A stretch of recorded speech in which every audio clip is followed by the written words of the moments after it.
नमस्कार दोस्तों। हेलो हल्द्वानी सामुदायिक रेडियो केंद्र के इस कार्यक्रम में आप सभी का बहुत बहुत स्वागत। 91.2 मेगाहर्ट्ज की तरंगों पर आप इस कार्यक्रम को सुन पा रहे हैं। मैं हिंदी विभाग से डॉक्टर शशांक शुक्ल आपका इस कार्यक्रम में हार्दिक स्वागत करता हूं। मित्रों, आज हम लोग प्रेमचंद जयंती के अवसर पर बातचीत करने जा रहे हैं। आज प्रेमचंद जयंती है और हम जानते हैं कि प्रेमचंद का जन्म 31 जुलाई 1880 को बनारस के लम्ही नामक गांव में हुआ था। तब से लेकर अब तक की पूरी जो हिंदी कथा साहित्य की पूरी यात्रा रही है वो प्रेमचंद के बिना अधूरी है। चाहे वो कहानी हो या उपन्यास हो या संपादक का रूप हो उनका या विचारक का रूप हो, प्रेमचंद इस पूरे हिंदी साहित्य में एक बड़ा हस्तक्षेप निर्मित करते हैं। और ये जो हस्तक्षेप निर्मित करते हैं मैं कह रहा हूं, तो उसके पीछे मेरा मानना है, मेरा सोचना है कि प्रेमचंद की जो कहानियां हैं, जो प्रेमचंद के उपन्यास हैं, जो प्रेमचंद का अनुवाद है या उनकी जो संपादकीय है या जो उनका विचारक रूप है, वो सब मिलकर एक ऐसे वातावरण की, साहित्यिक वातावरण की सृष्टि करते हैं, निर्मित करते हैं, जिस पर पूरा आधुनिक हिंदी साहित्य एक तरह से निर्भर होता है, खड़ा होता है। मित्रों, हम जानते हैं कि साहित्य में कोई एक व्यक्ति पूरी परंपरा नहीं होता, वो पूरी एक परंपरा का एक भाग होता है, लेकिन वो एक परंपरा निर्मित जरूर करता है। बड़ा रचनाकार, बड़ा संपादक, बड़ा कथाकार, बड़ा कहानीकार एक पूरी परंपरा को की निर्मिति में अपने योगदान को जरूर पुष्ट करता है। प्रेमचंद भी ये काम करते हैं। उसके अनेक बिंदु हैं, उन बिंदुओं के आधार पर प्रेमचंद ये काम करते हैं। हम आज उन्हीं कुछ बिंदुओं पर आपसे बातचीत करना चाह रहे हैं। प्रेमचंद जब हिंदी कथा साहित्य के क्षेत्र में आते हैं तो दो तीन चीजें बड़ी स्पष्ट रूप से उस समय चलने लगी थी। एक तो राष्ट्रीय आंदोलन का दौर था, दूसरा 1906 में मुस्लिम लीग की स्थापना हुई। सांप्रदायिक ध्रुवीकरण की राजनीति भी भारत में शुरू हो गई थी। 1905 में बंगाल का विभाजन होता है, बड़े स्तर पे दंगे होते हैं। अंग्रेजों की फूट डालो राज करो की नीति भी लगभग 1905-06 से लेकर 1910 के आसपास तक एक आकार लेने लगी थी और अंग्रेज भी समझ गए थे कि इस देश पे और लंबे समय तक शासन करना है, तो शायद ये प्रोपेगेंडा, ये नुस्खा उनके लिए काम का हो सकता है। तो ये जो 1905 और 1910 के बीच जब प्रेमचंद रचना करने के धरातल पर आते हैं या उस पृष्ठभूमि पर आते हैं, तब उस समय की ये स्थितियां थी। प्रेमचंद ने देखा कि अगर आपको अपनी बात कहनी है, अगर आपको इसको राष्ट्रीय स्तर पर अपनी रचनाओं को प्रस्तुत करना है या उसको संबोधित करना है इस देश की जनता को, तो इन दो तीन समस्याओं से आपको जूझना पड़ेगा। प्रेमचंद ने शायद इस चीज को समझा। वैसे तो प्रेमचंद हम जानते हैं कि उर्दू में लिखते थे और 1901 में उनकी पहली रचना प्रकाशित हुई थी। उर्दू में ही कहानियां आती थी शुरू में, 1904 में आती थी। 1907 में उनका उपन्यास भी आ जाता है। 1914 में बाजारे हुस्न भी आ जाता है। तो ये सारी रचनाएं उर्दू में लिख रहे थे, लगातार लिख रहे थे। और सोजे वतन जो फरवरी 1908 की रचना है, उसका जो जब्तीकरण अंग्रेज सरकार द्वारा हुआ था, संसार का सबसे अनमोल रत्न, उनकी कहानी चर्चित हो चुकी थी। उर्दू के एक बड़े नाम हो चुके थे, कहने का अर्थ यह है 1907 तक ही।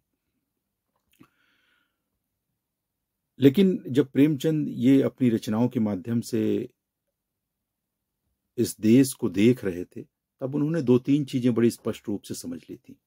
एक तो ये कि राष्ट्रीय आंदोलन में साहित्यकार की भूमिका किस प्रकार से बढ़ेगी,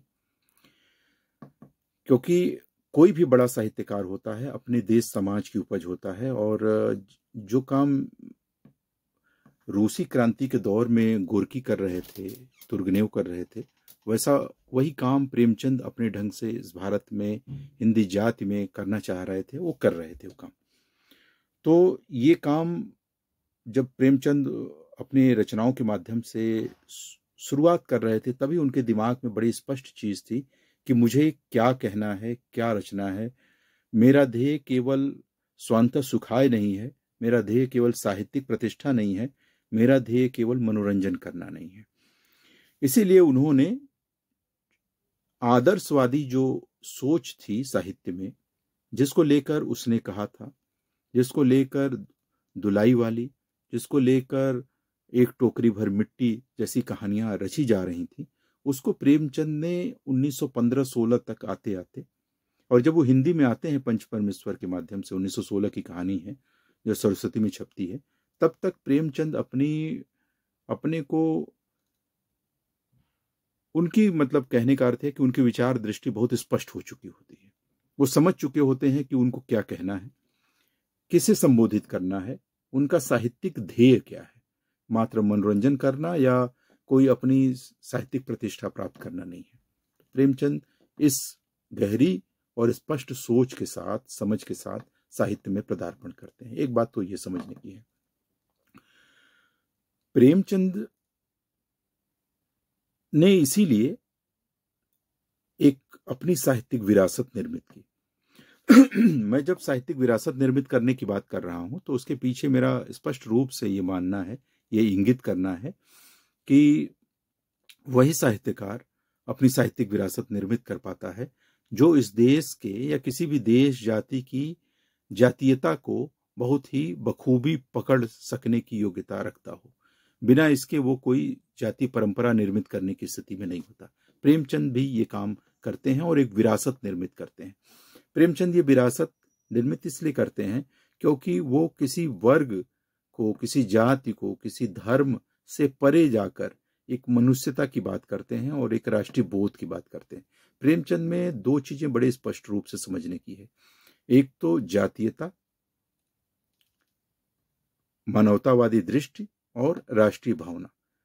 राष्ट्रीयता को आप एक समझिए कि वो जातीयता का ही एक उन्नत रूप है। कोई भी रचनाकार जब लिखता है तो अपने परिवेश के आसपास उसे समृद्ध करने के लिए, उसे संयोजित करने की बात करता है। प्रेमचंद का ध्येय इस तरह से तात्कालिक रूप में अगर आप देखें तो राष्ट्रीय आंदोलन था, जैसे प्रेमचंद बार बार स्वीकार करते हैं कि मेरी रचनाओं का अंतिम ध्येय राष्ट्र की मुक्ति है। ये प्रेमचंद का एक वक्तव्य है। लेकिन प्रेमचंद इसके साथ ही दूसरा जो वक्तव्य देते हैं, या प्रेमचंद का जो दूसरा ध्येय था, वो था मानवतावाद की स्थापना, मानवीय दृष्टि की स्थापना। और प्रेमचंद की इस दृष्टि में हिंदू भी हैं, मुसलमान भी हैं, सारी जातियां हैं, दलित भी हैं, स्त्रियां भी हैं, पिछड़े भी हैं, सभी हैं उनकी इस पूरे मानवतावादी दृष्टि में। पशु पक्षी भी हैं, उनकी ढेर सारी कहानियां पशुओं पर लिखी गई है, कुछ तो बहुत चर्चित भी रही हैं। और प्रेमचंद अपनी इस पूरी दृष्टि में वहां तक पहुंचते हैं जहां तक सामान्य रचनाकार नहीं पहुंचता। केवल विचार के आधार पर कोई बड़ा रचनाकार नहीं होता। विचार को जब तक मनुष्यता के अंतिम पायदान तक ले जाने की क्षमता न हो, तब तक कोई बड़ा रचनाकार नहीं पैदा होता। प्रेमचंद इस कारण से बड़े रचनाकार बनते हैं क्योंकि उन्होंने उस विचार को संवेदनाओं के आधार पर, मानवतावाद के आधार पर प्रतिष्ठित किया। एक चीज तो ये थी। दूसरी, प्रेमचंद की रचनाओं को अगर हम देखें तो वहां बड़ी स्पष्ट रूप से दो तीन बातें समझने की है। एक तो ये कि प्रेमचंद की पक्षधरता स्पष्ट है, उनके नायक स्पष्ट हैं। प्रेमचंद को कोई भ्रम नहीं है किसी प्रकार से।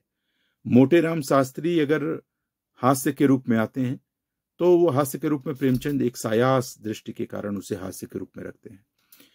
अगर सदगति का दुखी चमार हो या सवा सिर गेहूं है शंकर, या ठाकुर का कुआं, ये गंगी, ये जो सारे पात्र प्रेमचंद रचते हैं, उसमें स्पष्ट रूप से वो अपने नायक चुनते हैं। प्रायः ये कहा जाता है कि प्रेमचंद के जो नायक हैं वो स्पष्ट रूप से एक खास वर्ग के नायक हैं। प्रेमचंद ने जो काम किया वो ये किया कि उन्होंने अपनी रचनाओं के माध्यम से अपने नायकों को एक आवाज दी, उसका वर्गीकरण किया, उसे प्रतिबद्धता प्रदान की और स्पष्ट कर दिया कि मेरी दृष्टि साफ है कि कौन खल पात्र है। प्रेमचंद के कहानियों में, उपन्यासों में अंग्रेज हैं, जमींदार हैं, महाजन हैं, सामंत हैं, वो हमेशा खल पात्र के रूप में आते हैं। इसमें प्रेमचंद को कोई दुराग्रह नहीं है, वो स्पष्ट रूप है प्रेमचंद का। सोचने का स्पष्ट नजरिया है कि मेरे रचनाओं में ये खल पात्र के रूप में ही आएंगे। प्रेमचंद कोई भ्रम निर्मित नहीं करते, वो खुद भ्रम के शिकार नहीं है, लेकिन दूसरी ओर ये भी मानते हैं कि किसी बुरे व्यक्ति में भी अच्छा व्यक्ति छुपा हो सकता है या वो कहीं दमित हो सकता है। इस बात को लेकर भी प्रेमचंद, यानी मानवीय चरित्र की संभावनाओं को भी प्रेमचंद दिखाते हैं या उस पर भी विश्वास करते हैं। तो दोनों चीजें समझनी चाहिए, क्योंकि प्रेमचंद के जो सारे उपन्यास हैं, शुरू की जो कहानियां हैं, सेवा, चाहे पंच परमेश्वर हो, प्रेमाश्रम उपन्यास हो, सेवा सदन हो, रंगभूमि हो, उसमें प्रेमचंद किसी मनुष्य की मानवीय संभावनाओं के आधार पर चित्रित करते हैं उसे। वो मानते हैं कि मानवीय संभावनाओं के आधार पर कोई भी मनुष्य अच्छा हो सकता है।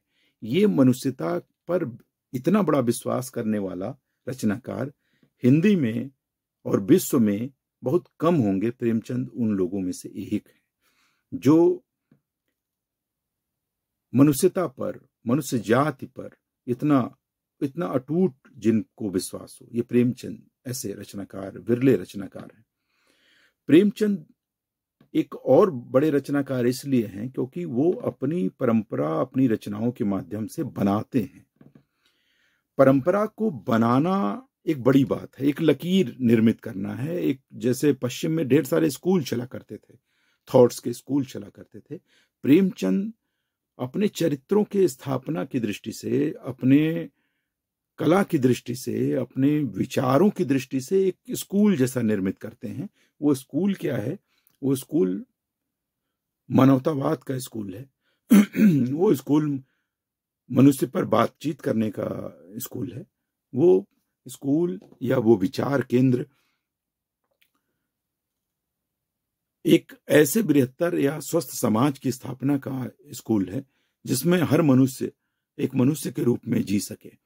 प्रेमचंद के समय तक मित्रों वो स्थिति निर्मित नहीं हो पाई थी, इसलिए शायद वो हमारी आज की पूरी जरूरत, पूरी लड़ाई उस पर अभी भी चल रही है। अब आप देखें कि प्रेमचंद के समय जैनेन्द्र भी थे, प्रसाद भी थे। प्रेमचंद अपना उत्तराधिकारी जैनेन्द्र को घोषित करते हैं। जैनेन्द्र स्वाभाविक रूप से प्रेमचंद स्कूल के रचनाकार नहीं है। जैनेन्द्र की समस्या शहर या मध्यम वर्ग की समस्या है, लेकिन प्रेमचंद बावजूद इसके जैनेन्द्र को अपना उत्तराधिकारी निर्मित करते हैं, घोषित करते हैं। निर्मित क्या कहेंगे, घोषित करते हैं। इसका कारण क्या है? प्रेमचंद समझते हैं कि हर रचनाकार की अपनी भूमिका अलग होती है। प्रेमचंद की जो भूमिका है वो जैनेन्द्र की भूमिका नहीं हो सकती, या जैनेन्द्र की जो भूमिका है वो ज्ञ की भूमिका नहीं हो सकती। हर रचनाकार अपने ढंग से अपने वृत्त को निर्मित करने के लिए स्वतंत्र होता है। प्रेमचंद के ही समकालीन जयशंकर प्रसाद हैं, लेकिन वो जो प्रेमचंद की परंपरा है, यथार्थ की जो परंपरा है, जो समाज की परंपरा है, वो जयशंकर प्रसाद से थोड़ी भिन्न है। क्योंकि जयशंकर प्रसाद की जो परंपरा है, क्लासिक परंपरा, मानवतावाद की परंपरा, वो थोड़ी प्रेमचंद की परंपरा से अलग है। प्रेमचंद की परंपरा से इसीलिए हम अपने को जोड़ कर देखते हैं, क्योंकि इस परंपरा के माध्यम से, इस परंपरा में हम अपने को भारतीय दृष्टि के अनुकूल पाते हैं। तो प्रेमचंद की रचनाओं पर ढेर सारे एंगल से, ढेर सारे समझ से बात होती है, होनी चाहिए। आज के दिन में हम प्रेमचंद जयंती के अवसर पर हम ये देखें कि प्रेमचंद की जो विरासत रही है, और प्रेमचंद की विरासत, जब साहित्यिक विरासत की मैं बात कर रहा हूं, तो हम ये मानते हैं कि साहित्यिक विरासत हमेशा तार्किक हुआ करती है, साहित्यिक विरासत हमेशा मानवीय होती है, संवेदनाओं की हुआ करती है। ये कोई उत्तराधिकार का प्रश्न नहीं है। ऐसी प्रेमचंद की साहित्यिक विरासत को लेकर हम बात कर रहे हैं। और ये विरासत हर उस मेहनतकश आवाम, जनता, मजदूर, किसान, दलित, वंचित लोगों की विरासत है। ये कोई प्रेमचंद जैसा लिखकर इस विरासत को निर्मित करना नहीं है, बल्कि प्रेमचंद के उस अधूरे काम को तब तक पूरा करना इस विरासत का एक ध्येय है, जिसके माध्यम से हम एक ऐसे स्वस्थ बृहत्तर समाज की स्थापना कर सकें, जिसके आधार पर हम एक सुखी, संपन्न, स्वस्थ समाज का निर्माण कर सकें। तो आज प्रेमचंद जयंती के अवसर पर हम प्रेमचंद को याद करके, हम उस बड़े कथाकार को स्मरण करके आज हम उस साहित्यिक समाज के प्रति अपनी कृतज्ञता ज्ञापित करते हैं, जिसने हमें प्रेमचंद जैसा कथाकार दिया, प्रेमचंद जैसा रचनाकार दिया। मित्रों, आप हेलो हल्द्वानी सामुदायिक रेडियो केंद्र पर इस बातचीत को सुन रहे थे। अब मैं अपने सभी श्रोताओं को बहुत धन्यवाद अर्पित करता हूं कि उन्होंने मेरी इस बात को सुना, और भविष्य में प्रेमचंद पर और दूसरे रचनाकारों पर हम इसी तरह बातचीत करते रहेंगे, आपके सामने आते रहेंगे। बहुत बहुत आभार, बहुत बहुत धन्यवाद।